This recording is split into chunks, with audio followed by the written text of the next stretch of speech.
नमस्कार, सी न्यूज़ भारत में आप सभी का स्वागत है। न्यूज़ बुलेटिन में इस बुलेटिन में बात करेंगे बिजनौर की, जहां दलितों ने किया शांतिपूर्वक प्रदर्शन, और दिखाएंगे हापुड़ में कैसे सुप्रीम कोर्ट द्वारा SC/ST आरक्षण में क्रीमी लेयर पर आए निर्णय को लेकर समाजवादी और राजनीतिक संगठनों ने जिला मुख्यालय पर पहुंचकर जिलाधिकारी और अपर जिलाधिकारी को सौंपा ज्ञापन। और जानेंगे प्रयागराज में क्यों महिलाओं ने किया धरना प्रदर्शन। इन तमाम खबरों पर करेंगे विस्तार से चर्चा। देश में सुप्रीम कोर्ट के SC/ST आरक्षण में क्रीमी लेयर लागू करने के फैसले के खिलाफ दलित संगठनों द्वारा आज भारत बंद बुलाया गया था, लेकिन इसका असर चांदपुर में दिखाई नहीं दिया। चांदपुर में दलित संगठनों के कार्यकर्ताओं ने शांतिपूर्वक प्रदर्शन कर राष्ट्रपति के नाम SDM चांदपुर को ज्ञापन सौंपा है और सुप्रीम कोर्ट के SC/ST के उपवर्गीकरण और क्रीमी लेयर वाले आदेश को संसद से निरस्त करने और आरक्षण कानून को संविधान की 9वीं अनुसूची में शामिल करने की मांग की है। इतने सारे जमा हुए, क्या है पूरा मामला? मैं अरविंद केसरवाल, राष्ट्रीय महासचिव आभास महासंघ मिशन 24 कैरेट के आह्वान पर SC/ST OBC का जो माननीय सुप्रीम कोर्ट ने 1 अगस्त को ये अध्यादेश जारी करा, आदेश के कोटे में कोटा निर्धारित किया जाएगा, हम इसको विरोध करने के लिए यहाँ तमाम संगठनों के वंचित वर्ग का जो संगठन है, आभास महासंघ, समता सैनिक दल, स्टूडेंट फेडरेशन ऑफ इंडिया, संत गुरु रविदास समिति, अंबेडकर समिति, ये सब के कार्यकर्ता उपस्थित हैं और हम इसका विरोध करके न यहाँ बाबा साहब की स्टैचू से इकट्ठा होकर नेहरू चौक होते हुए बजरिया, ढाली, तहसील पहुँचेंगे और SDM साहब को अपना ज्ञापन सौंपेंगे। हम चाहते हैं कि माननीय प्रधानमंत्री महोदय, राष्ट्रपति महोदय इसका अध्यादेश लाएं, प्रस्ताव लाएं और इसको ख़त्म करके जो सुप्रीम कोर्ट ने निर्णय लिया है इसको ख़त्म करके इसको बहाल करें और 9वीं सूची में डालने का काम करें, ताकि आने वाली कोई भी सरकार इसमें संशोधन ना कर सके। बिजनौर से सी न्यूज़ संवाददाता सलीम हाशमी के साथ अजमल अंसारी की रिपोर्ट। उत्तर प्रदेश के जनपद हापुड़ में सुप्रीम कोर्ट द्वारा SC/ST आरक्षण में क्रीमी लेयर पर आए निर्णय के बाद कई सामाजिक और राजनीतिक संगठनों ने जिला मुख्यालय पर पहुंचकर जिलाधिकारी और अपर जिलाधिकारी को ज्ञापन सौंपा। केंद्र सरकार ने इस मामले में अपना रुख पहले ही साफ कर दिया है कि वो इस नियम को लागू नहीं करेंगे। इस मामले को लेकर हापुड़ में विभिन्न संगठन एकत्रित हुए और शांतिपूर्वक तरीके से विरोध प्रदर्शन करते हुए जिला मुख्यालय पर पहुंचे। इसके साथ ही भारी संख्या में अधिवक्ता भी जिला मुख्यालय पहुंचे और अपर जिलाधिकारी को ज्ञापन सौंपा।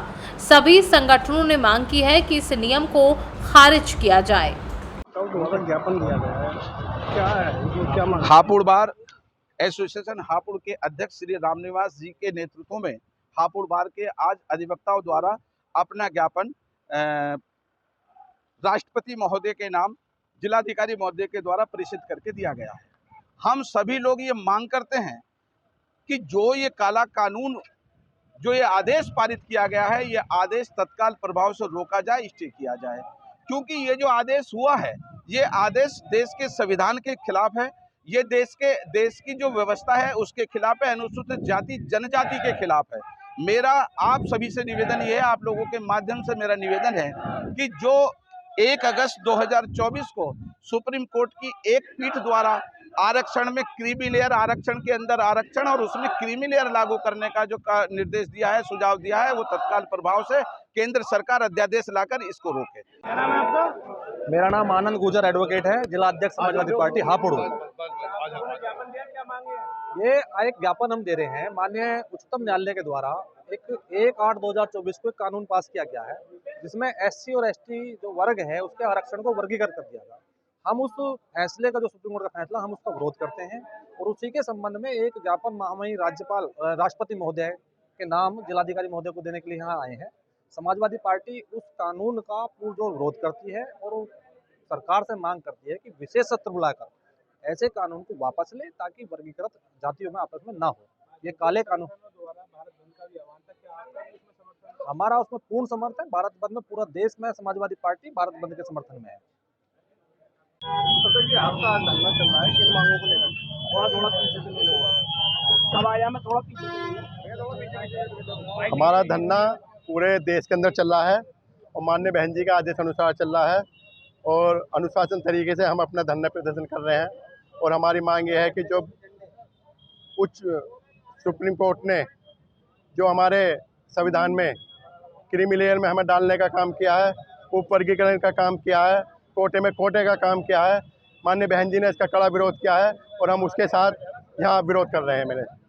और हम सेंट्रल गवर्नमेंट मोदी सरकार से यही अपनी मांग रखते हैं कि इसको संसद में 9वीं सूची में लाकर विधेयक पास करें, जिससे कि हम अपनी मजबूताई से अपना काम यहाँ जो माननीय बहन जी ने दिया है कि माननीय बहन जी ने कहा कि जब तक इसको विधेयक पास संसद में नहीं होगा जब तक ये मौखिक बातें नहीं चलेंगी, इसलिए ये धरना प्रदर्शन और शांतिपूर्वक तरीके से चल रहा है। हमें बाबा साहब की तस्वीर से लेकर सीधा हमें जिलाधिकारी महोदय के पास जाना है और महामहिम राष्ट्रपति जी को के नाम से हमें ज्ञापन देना है जिलाधिकारी महोदय को। अधिवक्ताओं द्वारा ज्ञापन दिया गया है, क्या है आपके पास? अधिवक्ताओं द्वारा जो ज्ञापन दिया गया है उसमें सुप्रीम कोर्ट द्वारा जो आरक्षण के संबंध में क्रीमी लेयर के उसमें कानून पास किया गया है, उसी के विरोध में हमें ये ज्ञापन अधिवक्तागण ने ज्ञापन दिया है और उसको समाप्त करने की मांग की गई है। हापुड़ से सी न्यूज़ संवाददाता सुनील कुमार की रिपोर्ट। उत्तर प्रदेश प्राथमिक शिक्षक संघ के आह्वान पर संघ के ब्लॉक अध्यक्ष अविनाश गोस्वामी के नेतृत्व में अध्यापकों ने जिला बेसिक शिक्षा अधिकारी के नाम एक ज्ञापन खंड शिक्षा अधिकारी गुरसराय के प्रतिनिधि लेखाकार सुनील नगाइच को सौंपते हुए संगठन के पदाधिकारी जितेंद्र दीक्षित सहित अन्य पदाधिकारियों के विरुद्ध अनियमित ढंग से की गई कार्यवाही को वापस लिए जाने की मांग की है। बता दें कि समाचार पत्रों के माध्यम से भ्रामक कथन प्रकाशित कराए गए, जिससे पदाधिकारी की छवि धूमिल हुई है। इससे शिक्षक संघ में व्यापक रोष व्याप्त है तथा शिक्षक संघ इसकी घोर निंदा करता है। उन्होंने उक्त अनियमित कार्यवाही को 1 सप्ताह के भीतर वापस लेते हुए खंडन की खबर प्रकाशित करने की मांग की, अन्यथा समस्त शिक्षक संघ आंदोलन के लिए मजबूर होंगे, जिसकी सारी जिम्मेदारी विभागीय अधिकारियों की होगी। इस मौके पर कई शिक्षक उपस्थित रहे। झांसी से सी न्यूज़ संवाददाता आशुतोष गोस्वामी की रिपोर्ट। आरक्षण व SC/ST वर्गीकरण को लेकर पिछड़े दलित समाज आज भारत बंद आह्वान पर हुआ लामबंद। भारत में जाति जनगणना कराई जाए, SC/ST OBC आरक्षण को संविधान की 9वीं सूची में शामिल किया जाए। बाबा भीमराव अंबेडकर के संविधान को लेकर नायब तहसीलदार के माध्यम से राष्ट्रपति को ज्ञापन भेजा गया।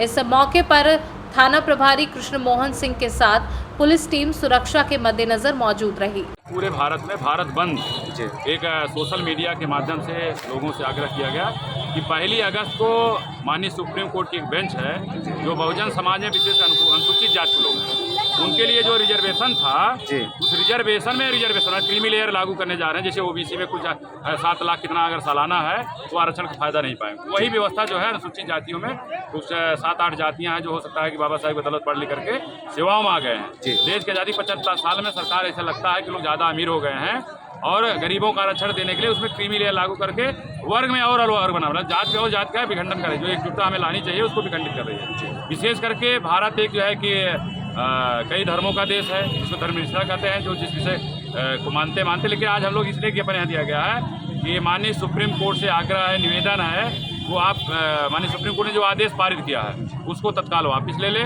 अगर नहीं वापस करती है तो वर्तमान जो केंद्र की सरकार बीजेपी गवर्नमेंट है, माननीय नरेंद्र मोदी जी हमारे देश के प्रधानमंत्री हैं, उनसे आग्रह है, निवेदन है कि आप जल्द से जल्द पार्लियामेंट में एक विधेयक लाइए। उस विधेयक का माध्यम से जो आरक्षण की व्यवस्था है इसको कंटिन्यू कायम करने के लिए उसको 9वीं अनुसूची में रखिए। निश्चित है जब 9वीं अनुसूची में आ जाएगी, आज किसकी सरकार कल किसकी होगी, कोई उसकी छेड़खानी नहीं करेगा, क्योंकि देखा जाए जिसके लिए सरकार सोच रही है, जब पढ़े लिखे लोग आज वैकेंसी में NFS किए जा रहे हैं, नॉट बाउंड सुटेबल, बेचारे जो लिखे नहीं है तो उनको आरक्षण कैसे मिलेगा। 23% रिजर्वेशन जिनको देने सरकार हाली जब कोई नहीं कुछ जैसे भरने का उनका एक, हम सभी इसका पुरजोर ढंग से आज खंडन किए हैं और भारत बंद समर्थन में हम करथना पहले एकत्रित हुए हैं, लगभग हजारों की संख्या लोग आए थे, तो आकर के यहाँ पे नायब तहसीलदार मैम को जो है ज्ञापन सौंपा गया, राष्ट्रपति ज्ञापन आएगा। चाहते हैं कि महोदया महामहिम राष्ट्रपति इस पर सरकार पर दबाएं और एक बिल विधेयक लाए जो है कि संवैधानिक जो है परिवर्तन किया जाए और अनुसूचित जातियों अनिश्चित काल के लिए जो है आरक्षण जो है उसको रखा। मैं रामबृज गौतम, एडवोकेट हाई कोर्ट और संस्थापक जो है कि डॉक्टर अम्बेडकर वेलफेयर नेटवर्क, जिसको हम डान के नाम से जानते हैं, ये सभी डान के कार्यकर्ता जो आज यहाँ पे भारत बंद का जो है समर्थन करते हुए यहाँ पे धरना प्रदर्शन।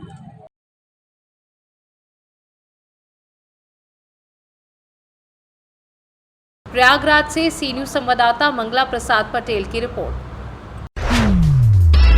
बंगाली समाज के जनप्रतिनिधियों ने शहर के सिटी क्लब में एक प्रेस वार्ता कर सूबे की भाजपा सरकार को आड़े हाथों लेते हुए सरकार पर संगीन सवाल उठाए। वहीं उन्होंने 5 सूत्रीय मांगों को पूरा करने के सरकार और सरकार के प्रतिनिधियों को उग्र आंदोलन की चेतावनी भी दे डाली। प्रेस वार्ता को संबोधित करते हुए बंगाली समाज के प्रतिनिधि और संभावित मेयर प्रत्याशी एडवोकेट संजय आइस ने क्या कुछ कहा, सुनिए। कॉन्फ्रेंस हुई है, क्या मांग है आपकी और क्या कहना चाहते हैं?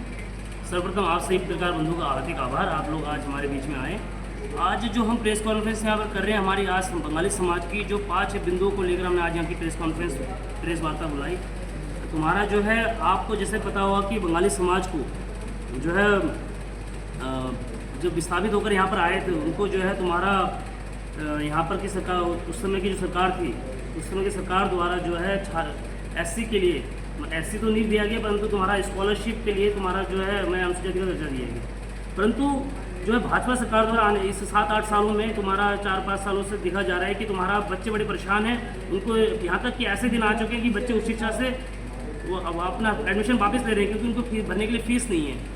यहाँ पर कि तुम्हारा जो हमारी जो आज मुख्य हम आज यहाँ पर इसलिए बैठे हैं कि इस बच्चों को जो स्कॉलरशिप मिलता था, वो स्कॉलरशिप जो भाजपा सरकार द्वारा जो बंद कर दिया गया, या बड़ी मुश्किल से वहाँ पर उनको प्राप्त हो पा रहा है। हमारा भाजपा सरकार से ये मांग है कि 3 दिवसीय विधानसभा सत्र चल रहा है, यहाँ पर अविलंब जो है हमारे जो समाज की जो स्कॉलरशिप को रोक दी गई उसको जो पुनः प्रारंभ किया जाए। एवं हमारी दूसरी जो मुख्य मांग है कि रुद्रपुर में तुम्हारा जो है अगस्त में पिछले साल में विभाजन विभीषिका विधायक शिवराज जी के कार्यक्रम में मुख्यमंत्री जी द्वारा घोषणा की गई थी कि यहाँ पर बंग भवन का निर्माण होगा, परंतु आज दिन तक बंग भवन का निर्माण सिर्फ पूरी घोषणा साबित हुई। आज दिन तक उसको कोई भी अमली जामला नहीं बनाया गया। तुम्हारा भाजपा सरकार से मांग है कि ये हमारी जो विषय जो हमने बिंदु उठाए हैं, अगर इनको जो है तत्काल जो है इसको पूरा नहीं किया जाता, तो आज तो हम ये प्रेस कॉन्फ्रेंस से हम उनको अवगत करा रहे हैं। आने वाले समय पर हम सड़कों पर उतरने के लिए मजबूर होंगे। इसके लिए संपूर्ण जिम्मेदारी शासन प्रशासन उत्तराखंड सरकार की होगी। ये पूरा क्या मामला है? देखिए, निश्चित रूप से आप लोग सभी सिटी क्लब में पहुँचे पत्रकार बंधु को मैं बहुत बहुत धन्यवाद देना चाहता हूँ, और हमारे वरिष्ठ लोग भी आए, हमारे छोटे भाई बड़े सभी आए, उनके सभी का हार्दिक शुभकामनाएं। आज जब हमारा बांग्लादेश से जो हमें शरणार्थी में लाया गया था, तो बंगालियों को जो है कांग्रेस ने 5-5 एकड़ ज़मीन और रहने के लिए मकान दिया था। उसके बावजूद हमें जो उस टाइम का जो व्यवस्था था वो उन सरकारों ने किया है, लेकिन वर्तमान सरकार जो है अनदेखी कर रहा है। जो आज हमारे छोटे छोटे बच्चे जो कॉलेज में पढ़ने वाले बच्चे आज इस तरीक़ा से मतलब वो लोग जो है परेशान है कि उनकी अगर कॉलेज में कोई एडमिशन भी करने जाते तो बड़ी मुश्किल से होता है, कोई नौकरी पेशा में जाता तो बड़ी मुश्किल से होता है। ऐसे अनदेखी हमारा बंगाली लोगों के साथ क्यों देखा जाता है? मैं सरकार से पूछना चाह रहा हूँ कि आपने वादा किया था कि अच्छे दिन आएंगे, बहुत सारे सपना हमारा बंगालियों को दूसरे जाति को भी दिखाए थे, लेकिन परंतु आपका एक भी वादा पूरा नहीं हुआ। मैं ये निश्चित रूप से बार बार हम कहना चाह रहे हैं कि जैसे हमारे संजय आइस जी ने बताया कि हमारे जो बांग्लादेश के जो लोग जो हमारे भाई बहन आए, आज हम इंडिया में जब आए तो आने के बाद भी जो है हमारा आज जाति प्रमाण पत्र में बांग्लादेशी घुसपैठी को लेके हम लोग कितने आवाज़ उठाया, उनका नाम भी जो है आज दर्ज नहीं हुआ, हमारे जाति का दर्ज नहीं हुआ। क्यों ऐसा अनदेखी किया जा रहा है? हमारा बंगाली समाज को अगर ऐसे ही अनदेखा करा जाएगा तो इससे भी बड़ा, अभी तो हम कॉन्फ्रेंस में बैठे हैं, इससे आने वाला दिन में हम बहुत बड़े आंदोलन करेंगे और बिल्कुल निश्चित रूप से भाजपा को इनको सबक सिखाने का काम करेंगे। ठीक है, आप सभी लोग सर्वप्रथम आज जो यहाँ पर पहुँचे हैं, सभी पत्रकार बंधुओं का मैं अपने पूरे बंगाली समाज की ओर से सबसे पहले आप सभी का हार्दिक आभार व धन्यवाद। एवं मैं आज का प्रेस वार्ता प्रारंभ करने से पहले आज सुबह एक हमें बड़ी एक दुखद घटना की जानकारी प्राप्त हुई। सबसे पहले मैं उनके लिए घोषित करूँगा।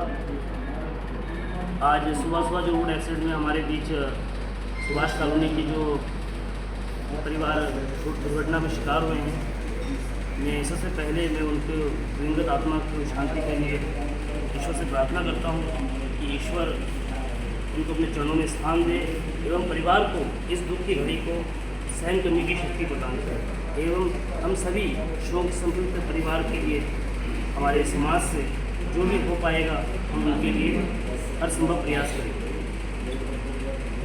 अब प्रेस वार्ता जो आज हमने रखी है, आज यहाँ पर बंगाली समाज के हमारे बीच में जो बंगाली समाज के जो नेतृत्व करते हैं उन सबके माध्यम से जो हमने आज प्रेस वार्ता रखी है वो हमने आज 5 बिंदुओं पर रखी है। सर्वप्रथम हमारा प्रथम जो बिंदु है, जैसे कि आप जानते हैं इस समय विधानसभा सत्र गैरसैंण में 3 दिवसीय गैरसैंण में चल रहा है। उसमें हमारे जो गदरपुर शक्ति फार्म और रुद्रपुर जो कि बंगाली बाहुल्य क्षेत्र है और बंगाली समाज ने हमेशा भाजपा को हमेशा जो है झोली भरकर जिताने का काम किया।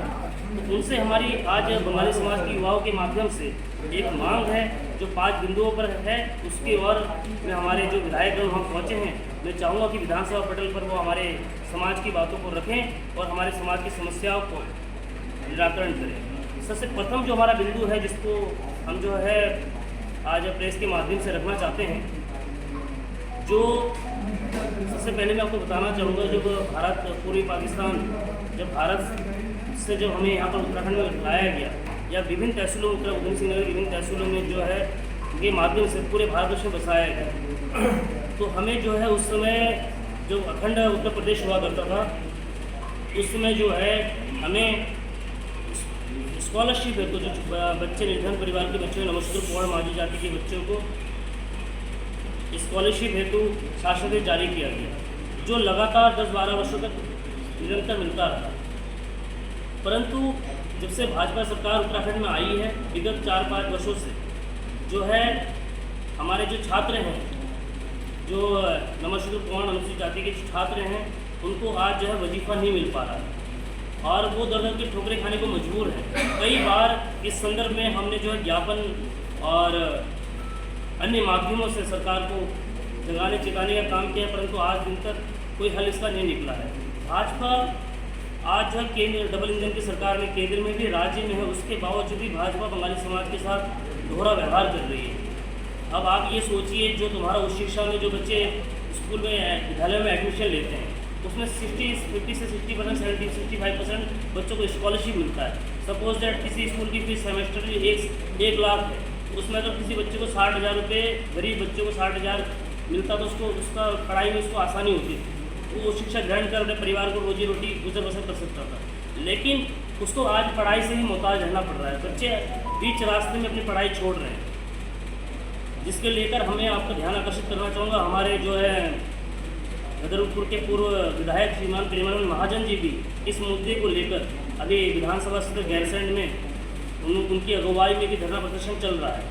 हमने उनके समर्थन में भी इस मांग को उठाया है और हम भी अभी हाल ही में कुछ दिन पूर्व भी हमने इस संदर्भ में जिलाधिकारी के माध्यम से माननीय मुख्यमंत्री उत्तराखंड सरकार को इस संबंध में ज्ञापन प्रेषित किया गया था, परंतु आज तक मामला दस्तखत बना हुआ है और आज दिन तक उसका निराकरण नहीं हो पाया है।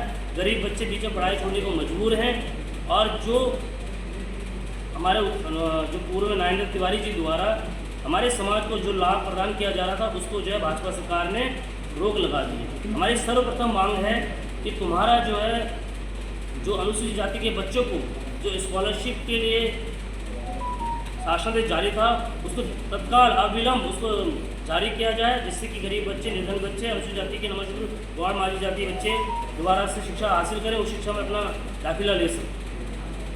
दूसरा बिंदु जिसको लेकर हम आज यहाँ पर हैं, हमारे उत्तराखंड के जो पूर्व मुख्यमंत्री श्रीमान हरीश रावत जी, उनके द्वारा जो उत्तराखंड में पहले से शासनादेश था वो था ही, उसके अलावा भी जो बंगाली मेधावी छात्र हैं उनके उज्जवल भविष्य के लिए उन्होंने एक कोष का निर्माण किया था उस शिक्षा के लिए श्री गुरुचांद ठाकुर जी के नाम से। 2 करोड़ रुपये का कोष बनाया गया था, जिसके ब्याज से हमारे उत्तराखंड के जो निर्धन परिवार के बच्चे हैं, जो मेधावी बच्चे हैं, उनको तुम्हारा उस शिक्षा में दाखिला मिले और उनकी वो शिक्षा ग्रहण कर पाए, उस पर भी इस सरकार भी भाजपा सरकार ने रोक लगा दी है। पता नहीं इनको इस रोक लगाने से क्या मिल जाता है, और यही हमारे बंगाली समाज है जो इनको झोली भर के वोट करता है। उसके बाद राय सिख समाज के लिए भी हमारे हरीश रावत जी ने एक कोष की व्यवस्था की थी श्री संत केसर सिंह जी के नाम से। उसमें भी 2 करोड़ रुपये अनुदान की व्यवस्था थी, और जो वहाँ पर शिक्षा के लिए बच्चों के लिए व्यवस्था की थी उसको भी भाजपा सरकार ने रोक लगा दी है। हमारी दूसरा जो मुख्य बिंदु है कि यहाँ जो तुम्हारा कोष है इसको दोबारा संचालित किया, दोबारा प्रारंभ किया जाए, जिससे बच्चे उच्च शिक्षा में प्रतिभाग कर सकें और उच्च शिक्षा ग्रहण कर अपने परिवार, अपने समाज में अपना योगदान दे सकें। तीसरा जो हमारी सबसे मुख्य और अहम मांग है हमारी, और जो आज की नहीं, ये वर्षों पुरानी हमारी मांग है। हमारे पूर्वज भी कई लोग जो आज हमारे बीच में नहीं है, इस मांग को उठाते हुए आज कई लोग हमारे बीच में नहीं है। हमारी वर्षों पुरानी मांग जो कि हमारे अदर स्टेट में हमारे जो बंगाली समाज है, जो अनुसूचित जाति के लोग हैं, उनको जो है अनुसूचित जाति का दर्जा प्राप्त है अन्य कई राज्यों में, इंडिया के अदर स्टेट्स में, परंतु हमें यहाँ पर नमशूद्र पौड़ जाति के लोगों को। उत्तराखंड से सी न्यूज़ संवाददाता एम सलीम खान की रिपोर्ट। फिलहाल न्यूज़ बुलेटिन में बस इतना ही। देश दुनिया की तमाम खबरों की जानकारी के लिए आप देखते रहिए सी न्यूज़ भारत। हर खबर आपके साथ, आपके हाथ।